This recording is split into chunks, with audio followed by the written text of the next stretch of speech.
o mais novo podcast da primeira Academia Teológica Governante, uma idealização do teólogo brasileiro Djalma de Melo da Silva. Aqui teremos sempre um livro inédito aberto para você. E hoje, olha, a gente vai mergulhar num conceito que, assim, mexe com a gente, sabe? O tal do score teológico. É de um livro com esse mesmo nome, do teólogo Dr. Djalma Melo Silva. A ideia central é bem instigante. Pensar numa métrica para a gente avaliar o conhecimento e, mais ainda, a nossa maturidade na fé cristã. Um score para a fé. Interessante. Lembra um pouco, né, aqueles scores de banco, score financeiro, mas, nossa, aplicado a algo tão pessoal, tão íntimo quanto a vida espiritual. A primeira coisa que vem à cabeça é, mas para quê? Para que quantificar isso? Qual a importância real de medir, sei lá, nosso progresso na fé? Então essa é a pergunta que o autor já ataca logo de cara, sabe? Ele não começa definindo o que é o score. Não, ele primeiro mostra por que a gente precisa sair de uma certa ignorância confortável, digamos assim. E ele faz isso com uma história bem forte, quase uma parábola moderna. E o título que ele dá é A Valsa da Ignorância. Nossa, uma valsa da ignorância, nossa. Conta mais. Imagino que não seja uma historinha leve, né? Não mesmo. É a história de um tal Elias, não o profeta, claro, um personagem para ilustrar a coisa. Ele era filho de um nobre, alguém importante num reino lá distante, só que ele não sabia disso. O pai dele teve que sair numa missão do rei quando ele era muito pequeno, sabe? E deixou uma carta. Nessa carta tinha tudo. Quem ele era, a herança dele, o lugar dele no reino. E deixou também um anel com o selo da família. O problema, Elias foi criado por um tutor meio negligente e nunca aprendeu a ler. Caramba, que situação. A chave para uma vida completamente diferente estava ali, mas inacessível, por não saber ler. E aí, o que aconteceu com ele? Pois é, a carta ficou lá, guardada, esquecida. Elias cresceu na rua achando que era um plebeu qualquer. Sem estudo, né? Ele se virava aplicando pequenos golpes, enganando um comerciante aqui, outro ali. E o pior, ele até se orgulhava dessa malandragem, dessa esperteza dele. Ele não fazia ideia que o nome dele estava nos registros do rei, que tinha uma herança esperando, um lugar na mesa real. Nada. Nossa, que imagem forte de alienação mesmo, né? Viver tão abaixo do que poderia ser sem nem desconfiar. Ele nunca descobriu a verdade? Aí que a tragédia fica maior ainda. Um dia, um conselheiro do rei, já idoso, que era amigo do pai do Elias, encontra ele por acaso. Ele reconhece o brasão no anel que o Elias usava sem nem saber o que significava, sabe? E aí ele tenta contar a verdade. Ele mostra a carta com o selo real e tudo, explica sobre a família, o futuro que esperava por ele. E imagino que a reação do Elias não foi bem a que o conselheiro esperava. Exatamente. O Elias, coitado, já estava tão mergulhado naquela identidade de golpista, naquela visão de mundo ilimitada dele, que ele desconfiou. Achou que era mais um golpe, talvez. Cego pela ignorância que ele mesmo cultivou, né? Talvez por medo, orgulho, sei lá. Ele pega a carta real e rasga. Rejeita a própria identidade, a própria herança. Rasgar a própria história, que decisão terrível. E tudo por não conseguir entender, por causa da ignorância. Qual foi o fim dele? É triste. Na mesma noite em que o rei estava dando um banquete para a nobreza, um banquete onde o Elias deveria estar, né? Ele é preso por mais uma fraude. E da cela, ele ouve a música da festa lá no palácio. E talvez ali, pela primeira vez, bateu uma dúvida, sabe? Sobre as escolhas dele. Mas já era tarde. Ele morre na prisão, sem nunca entender que a condição dele não foi só culpa das circunstâncias, mas de uma ignorância que ele escolheu manter. Uma valsa dançada por vontade própria, é como o autor chama. Uau! Essa história realmente prepara o terreno, né? Fica muito claro que não buscar conhecimento, ou pior, recusar o conhecimento, tem consequências seríssimas na vida espiritual. Exato. A lição é direta. Existe um reino, uma identidade em Cristo chamando a gente, mas se a gente escolhe ficar na ignorância, por preguiça, medo, sei lá, a gente não toma posse disso. O autor até cita o Salmo 32, né? Instruir-te-ei, não sejais como o cavalo ou como a mula que não tem entendimento. É um apelo contra essa ignorância voluntária. Faz todo sentido. E a gente vive numa época de muita informação rasa, né? Mas pouco aprofundamento. Como é que a gente sabe onde está de verdade na caminhada? É um ponto sensível esse que o autor toca, de que muitos cristãos talvez nem consigam explicar direito a própria fé. Vai contra o que Pedro fala, né? De estar sempre pronto para dar a razão da nossa esperança. Exatamente aí, nesse contexto todo que entra a ideia do score teológico, como uma ferramenta, né? Não um fim em si. Então, o que ele é, afinal? O livro define como? Bom, uma pontuação mesmo que busca mostrar o nível de proficiência teológica de um crente, identificando os pontos fortes, mas também as áreas que precisam melhorar, as incompetências teológicas, como ele chama. Ah, então não é só um teste de conhecimento bíblico, tipo um quiz de versículos, vai além disso. Sim, sim, vai bem além. O objetivo não é medir só o quanto você sabe de cor, sabe? É avaliar o desenvolvimento como um todo na fé. Isso inclui, tipo, sua busca pelo reino de Deus, seus hábitos, suas práticas diárias que mostram essa fé, e a evolução em sabedoria, em maturidade espiritual mesmo. É algo pessoal, ligado ao seu bem-estar espiritual, entende? Entendi. Uma visão mais completa, né? Do crescimento cristão.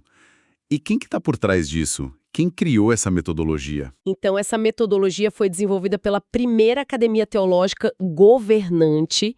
É uma iniciativa do próprio autor, o Djalma Melo Silva, que é teólogo doutor, né, com foco em doutrina teológica, tem muita experiência nessa área de educação religiosa.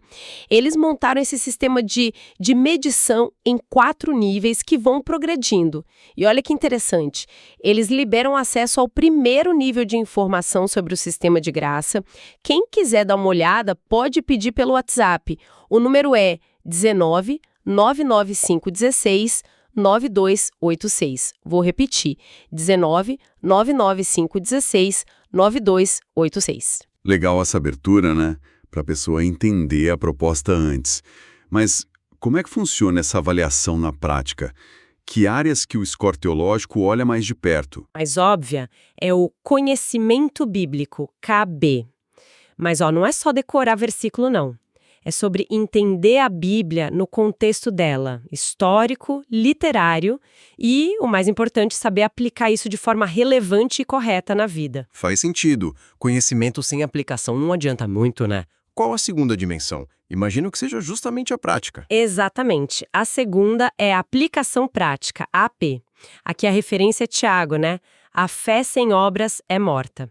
A teologia não pode ficar só na cabeça, tem que descer para o coração, para as mãos, moldar o caráter, as ações, os relacionamentos.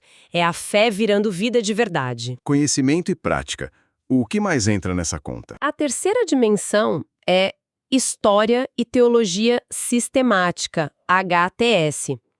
Isso é conhecer as raízes da nossa fé, entender como as doutrinas foram se formando ao longo do tempo, ter uma visão organizada dos grandes temas teológicos, Deus, Cristo, salvação, essas coisas. E por que isso é importante? Para a gente não cair em heresia, em modismo, sabe? Para construir em cima de um fundamento firme e não ficar reinventando a roda toda hora. Essencial mesmo. Para não ser levado por qualquer vento de doutrina, né? Já temos KB, AP, HTS. Faltam 2. A quarta é a capacidade de ensino, CE. O autor defende que todo cristão, de alguma forma, é chamado a comunicar a fé, a discipular outros. Lembra da grande comissão, né? E de fazer discípulos. Não quer dizer que todo mundo tem que ser pastor ou professor de seminário, claro. Mas que a gente consiga explicar o que a gente crê de um jeito claro, que edifique os outros. E a última? Que talvez seja a que amarra tudo. Exatamente. É a maturidade espiritual, ME. Esse é o grande alvo, né? Onde tudo isso deságua. Não é só saber muito, fazer muito, conhecer a história ou ensinar bem. O ponto é ser parecido com Cristo. Como Paulo fala lá em Efésios, né? Alcançar a medida da estatura completa de Cristo. Tem a ver com caráter, fruto do espírito, sabedoria, discernimento. KB, AP, HTS, CE e ME. Nossa, realmente, são 5 pilares que pegam áreas bem diferentes, mas que se completam, né? E a ideia, então, é que avaliar isso ajuda a gente a não ficar parado, como o autor de Hebreus fala, né? Daqueles que já deveriam ser mestres, mas ainda precisam de leite. O score seria tipo um mapa para a gente ver onde precisa investir mais para crescer. Essa é a ideia central. Sem uma avaliação honesta, a gente corre o risco de achar que está indo bem, mas na verdade está patinando ou até andando para trás em alguma área. E aí, partindo dessa avaliação, o livro descreve 4 perfis principais de mentalidade teológica, que são categorias que ajudam a gente a entender como as pessoas se relacionam com o conhecimento e com a fé, não só o quanto elas sabem. 4 perfis de mentalidade. Isso parece bem útil para entender as diferentes posturas que a gente vê por aí. Quais são eles? O autor chama de senciente estúpido, senciente dúbio, senciente disléxico e senciente neófito. Calma, antes de explicar, deixa eu só falar desse senciente que ele usa. Vem de sentir, perceber, pensar, sabe? Da capacidade de processar a informação, ter consciência. Então, todos os perfis são de gente que pensa sobre a fé, mas de jeitos bem diferentes. Ok, senciente, o que pensa. Vamos pro primeiro, então, o senciente estúpido. O não é forte, né? Dá um choque. O que significa nesse contexto? O termo é forte de propósito, mas o autor deixa bem claro, estúpido aqui não é falta de inteligência, de QI, não tem nada a ver com isso. Tem a ver com rigidez cognitiva, com teimosia intelectual, sabe? É aquela pessoa que até tem acesso ao conhecimento, talvez saiba bastante coisa, mas se recusa a aprender mais, a repensar as coisas, a dialogar com quem pensa diferente, mesmo quando tem bons argumentos na frente dela, é uma escolha por não crescer. Entendi. Não é que não pode aprender, é que não quer. Quais as características dessa mentalidade? Olha, geralmente é um dogmatismo inflexível, sabe? Um apego muito forte a certas interpretações, sem espaço para outras visões, uma resistência quase agressiva a qualquer questionamento, como se fosse uma ameaça pessoal. E uma falsa sensação de segurança, tipo, eu já sei tudo, a minha visão é a única correta. O autor até conecta com Provérbios 12:1. Quem ama a disciplina, ama o conhecimento, mas quem odeia a repreensão é estúpido. É como se a mente tivesse empedrada, uma sabedoria petrificada. Uma postura defensiva que acaba travando o crescimento. Faz sentido? E o segundo perfil, o senciente dúbio. O que seria isso? O senciente dúbio é quase o contrário, de certa forma. Ele sabe o bastante para ter um monte de perguntas, para questionar tudo, mas parece que não consegue chegar a conclusões firmes, a convicções estáveis. A mente dele é marcada por um ceticismo que não leva à busca, mas paralisa. Ah, então a dúvida não é aquele motor para investigar mais. Vira um estado permanente de incerteza. Isso. E aí gera uma insegurança intelectual constante. A pessoa fica pulando de uma ideia para outra, talvez seguindo a última moda teológica, o último pregador famoso, e depende demais de autoridades externas para dizer o que ela deve crer, porque falta confiança na própria capacidade de discernir. Lembra muito o que Tiago fala, né? Daquele que duvida e é como a onda do mar levado para lá e para cá, homem de ânimo dobre, inconstante, a mente fica oscilando sem parar. Entendo. Uma instabilidade que também não deixa crescer de forma sólida. E o terceiro, senciente dislex. A comparação com a dislexia sugere uma dificuldade de ler a teologia. Exato, a ideia é essa. Não é má intenção, não. É uma dificuldade em interpretar direito as informações teológicas. Talvez por falta de método, de ferramenta de estudo, de clareza nos conceitos. O resultado é uma compreensão meio distorcida, confusa da fé. E como isso aparece na prática? Quais os sinais dessa mentalidade disléxica? A gente vê na confusão de conceitos, sabe? A pessoa mistura doutrina com opinião, tradição com coisa secular, tudo sem muito critério, vira uma coxa de retalhos teológica. Tem também uma tendência à superficialidade, a reduzir temas complexos a frases de efeito, a jargões, e uma dificuldade de integrar coisas novas de forma coerente com o que já sabe. A fé fica meio quebrada, fragmentada. O autor lembra do que Paulo disse a Timóteo, né? Para manejar bem a palavra da verdade. O senciente disléxico tem dificuldade nisso. É um perfil super comum hoje, com essa avalanche de informação solta na internet. Uma mente confusa. Muitas peças, mas sem conseguir montar o quebra-cabeça. Entendi os 3 perfis que são obstáculos. Qual seria, então, a mentalidade ideal que o autor propõe? O quarto perfil é o senciente neófito. A palavra neófito normalmente quer dizer novato, né? Mas aqui o autor dá um sentido novo. Não é o iniciante que não sabe nada. É aquele que cultiva uma postura de aprendiz contínuo. Não importa o quanto já saiba. É a mentalidade ideal, sempre crescendo. Então o neófito seria alguém sempre aberto a aprender, que reconhece que sempre tem mais para descobrir. Exatamente.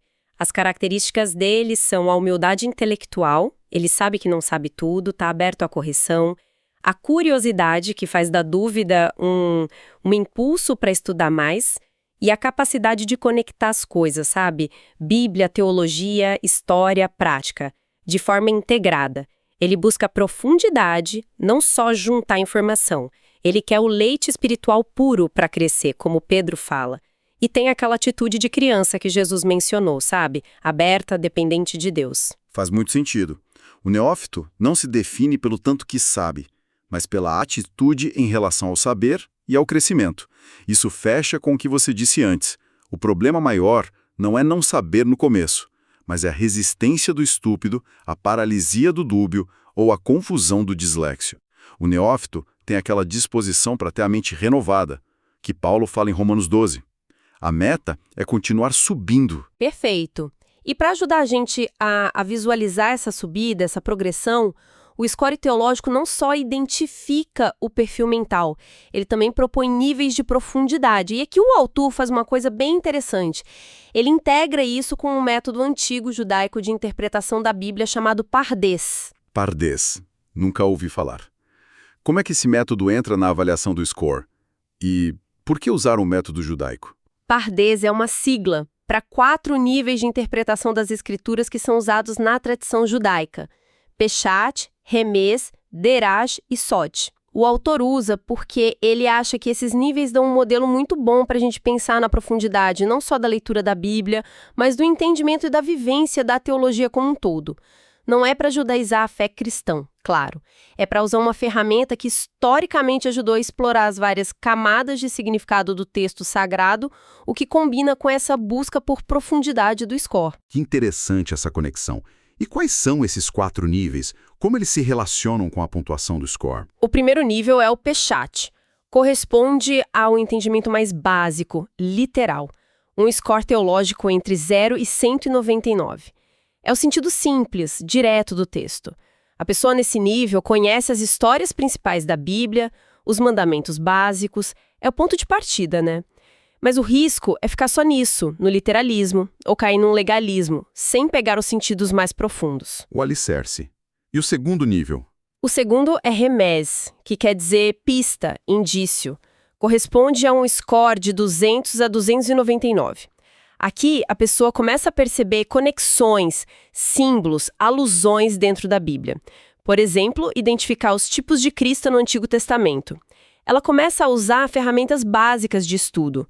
O risco aqui é começar a ver coisa onde não tem, forçar umas alegorias, sabe? Já exige um olhar mais atento, né, para as entrelinhas. Qual o próximo degrau? O terceiro é Derash, que vem de investigar, buscar. Score de 300 a 399. Esse é o nível da investigação teológica mais profunda mesmo. A pessoa aqui já domina melhor as doutrinas centrais, trindade, salvação, escatologia, consegue explicar esses conceitos, aplicar em ensino, discipulado. É o nível do teólogo em formação, como o autor chama. O perigo aqui é o academicismo ficar frio, sabe? O conhecimento não virar piedade e amor. Um equilíbrio difícil, né? Entre o rigor intelectual e a vida com Deus. E qual seria o topo dessa jornada de profundidade? O quarto e último nível é Sod, que significa segredo ou mistério. para scores de 400 a 500. Esse nível não é só conhecimento profundo, é um mistério vivido. É quando tem uma integração madura entre saber, KB, ATS, praticar, AP, ensinar, C e principalmente a maturidade espiritual, ME. A pessoa nesse nível entende e vive aquela tensão entre razão e mistério da fé, ensina com autoridade, mas com humildade, e o estudo dela leva a mais intimidade com Deus e transforma a vida dos outros. É o teólogo consolidado. O desafio é manter essa comunhão, claro. Nossa, essa estrutura Pardes Plus Score parece dar uma visão bem mais rica da coisa. Quer dizer que alguém pode ser muito bom numa área e estar num nível mais básico em outra? É isso? Tipo, ter muito conhecimento bíblico, KB, no nível Derash, mas a maturidade espiritual, ME, ainda está lá no Pechat. Exatamente essa sacada. Permite uma autoavaliação mais detalhada, mais direcionada. O livro até dá um exemplo prático. Uma líder de louvor com o score geral de 350, que a colocaria no nível Derash. Mas aí, olhando as dimensões separadas, ela percebe que o conhecimento bíblico, KB dela sobre a adoração, está mesmo no Derash. Mas a aplicação prática, AP, tipo, em discipular os outros músicos da equipe, tá mais para Remés. Ah, então a avaliação mostra um ponto específico para ela trabalhar. Fortalecer como ela aplica o conhecimento teológico dela no discipulado da equipe. A meta fica clara. Grupo de estudo com os músicos, sabe? Para acompanhar mais de perto e, assim, elevar a AP dela naquela área para o nível Derash. A ideia não é só juntar ponto ou saber mais coisa por cima. É mergulhar mais fundo em cada área. O autor até cita o Rabino Hillel, né? Quem não aumenta seu conhecimento, na verdade, o diminui. E complementa com algo tipo do Talmud. Estudo sem ação é desperdício, ação sem estudo é perigo. É sobre juntar o saber e o viver. Essa necessidade de juntar as coisas leva a gente para a pergunta final. Por que essa ferramenta, essa autoavaliação, é tão urgente hoje, na visão do autor? Ele dedica uma parte do livro para falar dessa urgência. Um ponto central é que ele vê uma crise no discipulado em muitas igrejas, sabe? Muitos novos convertidos ficam meio à deriva, sem um acompanhamento teológico, espiritual mais firme. E aí viram presa fácil para qualquer vento de doutrina. Imagino que o mundo digital piore isso, né? Com tanta informação superficial, tanta opinião que se disfarça de teologia, até doutrina falsa correndo solta nas redes. Sem dúvida, a facilidade de acesso à informação não virou automaticamente mais profundidade ou discernimento. Pelo contrário, às vezes parece que banalizou a fé, dificultou separar o que é sólido do que é passageiro ou até prejudicial. Nesse cenário todo, ter ferramenta para se avaliar, ter um caminho mais claro para crescer, se torna fundamental. Mas é importante reforçar, como você falou, que a ideia não é criar competição, né? Um ranking de quem é mais santo ou sábio, não é isso. De jeito nenhum. O autor bate muito nessa tecla. O score teológico é para ser uma ferramenta de responsabilidade pessoal, de autoconhecimento, não para julgar ou comparar. Ele usa até a analogia do atleta de ponta. O atleta monitora o tempo todo o desempenho, a dieta, o treino, não para ficar se comparando com os outros, mas para ver onde ele precisa melhorar, para chegar no potencial máximo dele. Do mesmo jeito, o cristão deveria se interessar ativamente em avaliar o próprio progresso na fé. Porque uma fé que não está crescendo corre o risco de estagnar, de enfraquecer. É um princípio da vida, né? A citação de Oséias 4.6 que o autor deve usar é forte nesse sentido. Meu povo está sendo destruído porque lhe falta o conhecimento. A ignorância, a superficialidade, não são inofensivas. Têm consequências reais. Exato. Então, o score teológico surge como uma proposta, um mapa possível para a gente navegar nesses tempos confusos, para trazer clareza de onde a gente está e para onde precisa ir. É um desafio para a gente sair do raso, levar a sério o estudo da palavra, da doutrina e buscar uma vida cristã inteira, sabe? Onde o saber, o ser e o fazer andam juntos. A pergunta que fica no ar, então, é essa que o autor deixa. Qual é o seu score teológico? Não como uma nota final, né? Mas como um ponto de partida para uma jornada de crescimento mais consciente, mais intencional. Afinal, como o livro parece mostrar, a fé que realmente transforma não é só a que sente ou que opina. É a fé que se aprofunda no estudo, que se mostra na prática e que se multiplica no ensino. É isso aí, um chamado bem forte à profundidade, à maturidade e à responsabilidade na nossa caminhada. Guarde esse pressuposto primordial. O homem é um ser teológico, porque ele foi criado por Deus. Até o próximo encontro. Deus te abençoe. Tchau.